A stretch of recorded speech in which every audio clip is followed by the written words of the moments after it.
Hello, everyone. This is Tremayne, and I'm here today to talk about a comment that was made.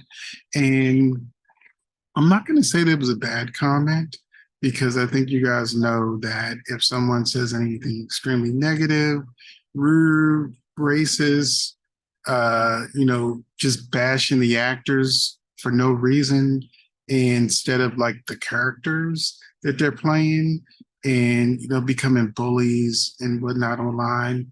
I don't tolerate any of that. So when I see any of those kind of bullying, negative, nasty comments, I just block the person from the channel. And sometimes I'll get them on like my other social media saying, "Hey, are you still making videos? Am I blocked?" And the answer usually is going to be yes. If you go on YouTube and you can't find my channel, you're blocked from the channel. So I want to be clear that this comment wasn't negative. I don't think the person was being nasty. And so I did not block them or anything like that. But I did decide to make a video because it it just rubbed me the wrong way. And maybe I'm being sensitive, or maybe, I think the thing is, I like to think that I'm an authentic YouTuber. Well, first, let me tell you the comment before I get into why this bothered me. So this person says, it's so apparent that you dislike Young and the Restless that it's been hard to listen to your reviews of it. And like I said, I'm an authentic YouTuber. A lot of people compliment me on, my point of view because it's usually unbiased. It's focused on the storylines. It's focused on characters.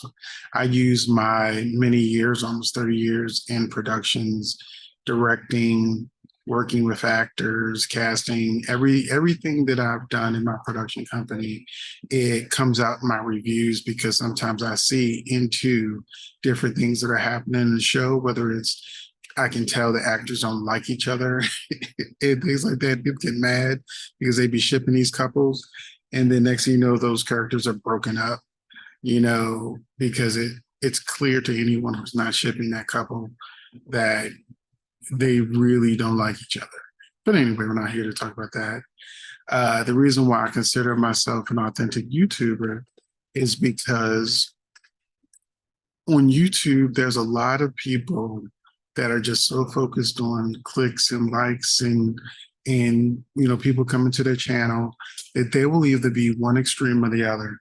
Either they're going to be extremely positive about everything, and when they do find something that they're not happy with, and it's a double-edged sword when everything you do is like everything you say is all positive and you love everything and you love everybody, and when something happens that you genuinely dislike and then you say, actually, I don't like that this is going on, then those people who subscribe to you and only want you to say positive and happy things suddenly start trolling you and jumping on you and accusing you of not being authentic and calling you names and putting you through the motions because you set it up so that you're just this person who likes everything.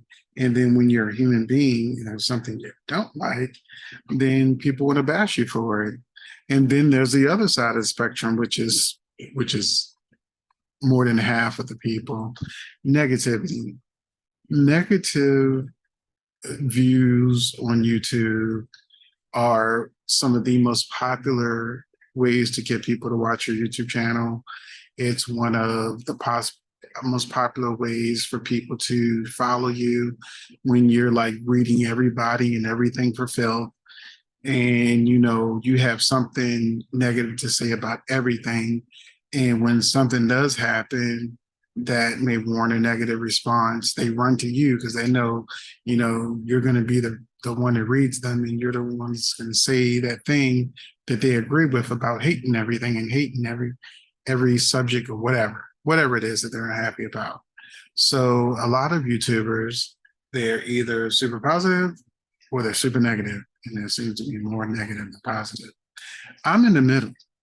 And I'm proud and happy to be right smack in the middle because if I like something, I'll let you know I like it. I want this. I'm happy for this. I'm happy like that I really enjoy this actor or this actress and or these characters. I'm like General Hospital. Sometimes I feel like I'm the only one defending Nina and Esme, and Gwen on, Dead or Alive. So, I do praise things. And sometimes, you agree with me, sometimes you didn't. Young and Restless, I was happy that Jack and Diane got married. I've been rooting for them as a couple. So I do come on here and talk about, positive things and that I'm happy with this storyline or this or that that's going on. And that includes Young and the Restless. But I also let it be known things that I don't like. Like on Bold and Beautiful, I complained about Flo probably every episode she was on on Bold and Beautiful, and people know that. I'm definitely not here for Steffi getting back with Liam. I want her to stay with Finn, even though Finn's been acting a little crazy this week. But and I can go on. General Hospital, like I said, I believe soaps need villains. So I'm not that person that's like imagine Dynasty if Alexis wasn't on the show. I mean, you can look at season one and it almost got canceled. But a good villain, is something that make heroes great. The greater the villain that they have to overcome, the more you love your heroes because they've overcome this hardship or that hardship, and so I believe that there's a place for villains on shows, whereas there's other people that want everything to be everybody they want to be a Hallmark channel. They don't want anything negative to happen to their favorite characters, although most of the time you fell in love with these characters because something bad did happen. A lot of people, fell in love with Bobby Spencer's character, played by Jacqueline.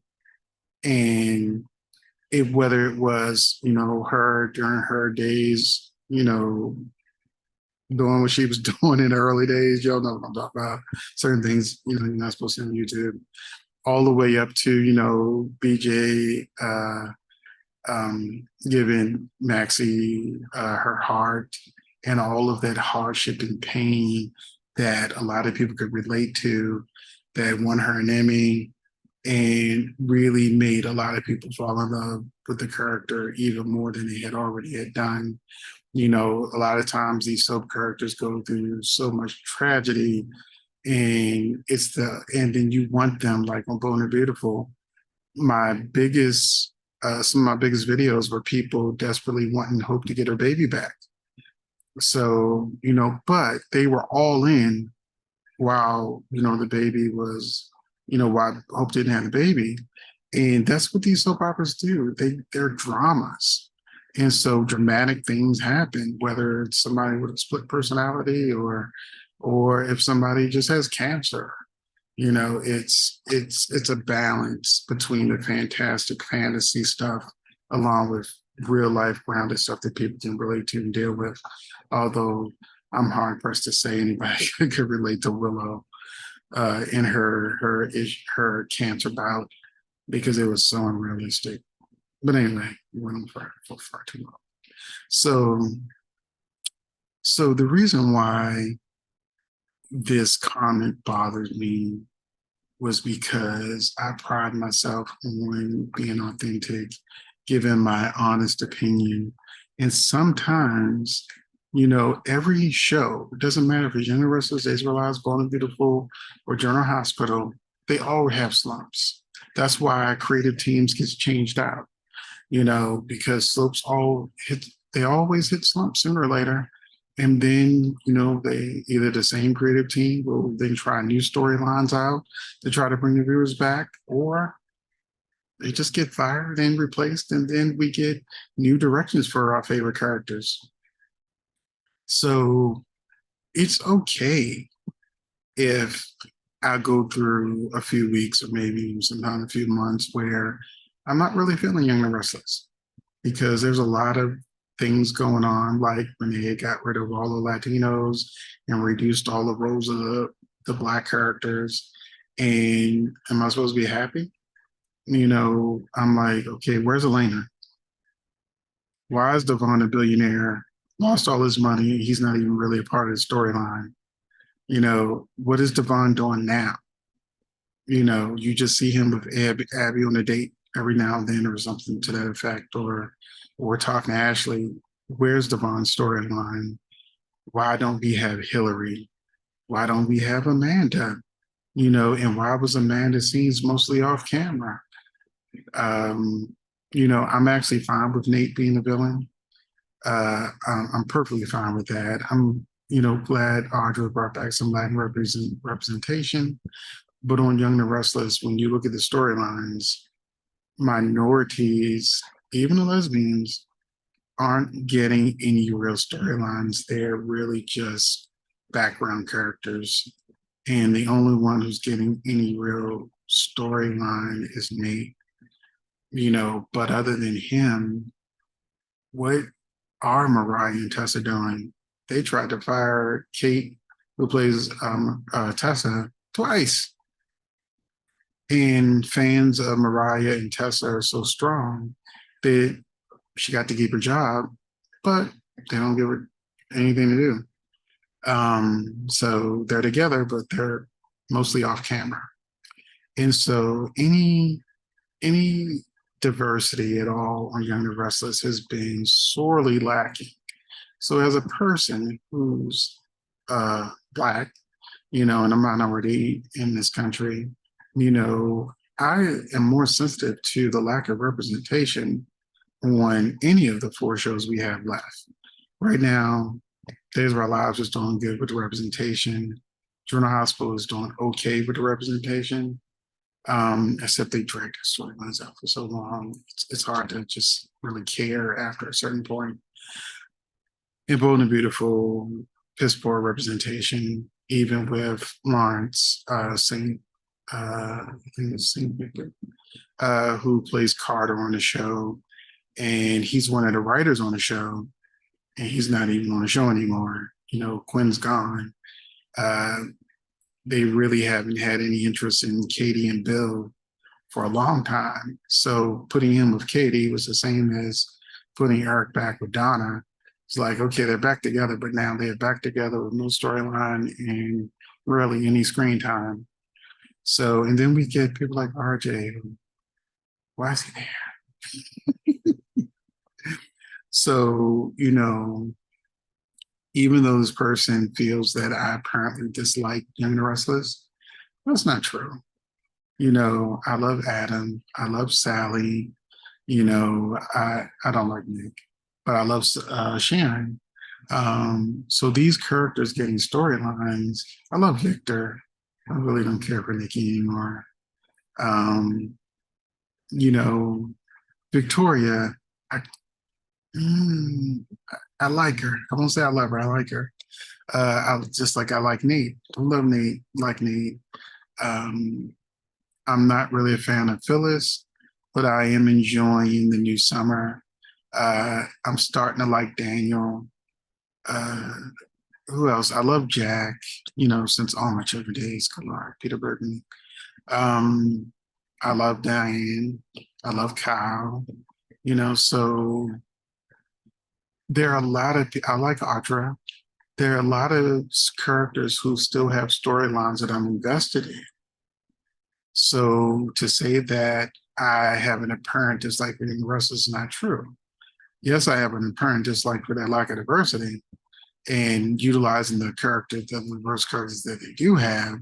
That's my main gripe in Young and Restless. But I mean, I've been watching the show every day.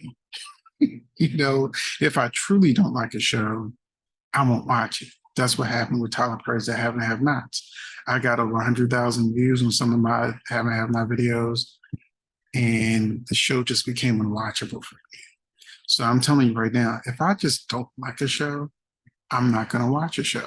And I've told you guys before that there are times where I've taken like a month break from General Hospital and came back in the same storyline. So it's not like I missed anything. You know, I may have taken maybe a week break from Days of Our Lives, but usually by week two, I'm back. Bold and Beautiful, I've taken like maybe a month or two off of that and then came back and they're still having the same exact conversations about the same exact storyline. And I'm forgetting one. Young the rest is already talked about. So yeah, the comment isn't something that I hated, but it's something that I disliked enough that I felt I had to do a whole video on it because what do you want me to do? Do you want me to be an authentic YouTuber with likes and dislikes and just a human reaction? And or do you want me to be that person that likes everything or hates it? So I think a lot of you appreciate me being squarely in the middle, and I like what I like, and I don't like what I don't like, and I call it how I see it. And many of you agree with me, some of you disagree with me, but that's part of what being a part of the soap fam is. You know, we don't all have to like the same things, but we all have a love of soaps in general. So I'm done. You know, like I said, this comment just rubbed me the wrong way because because of all the reasons I've explained about, you know, trying to be an authentic YouTuber. But you can let me know in the comment section what you think. And I guess I'll see you in the next video, hopefully. And thank you for watching, especially if you watched to the end. I got to plug my new show. Check out my new show, Tremayne's Dream Master. I'm really pushing my latest episode because I've had my first guest on it, RC Miles, and I brought her dream to life. And it was really good. It was really heartwarming. We had a great conversation, and I look forward to the next time she's on the show. But go on ahead, check that out, and I'll see you in the next video or the comment section or both. Thanks for watching. All right.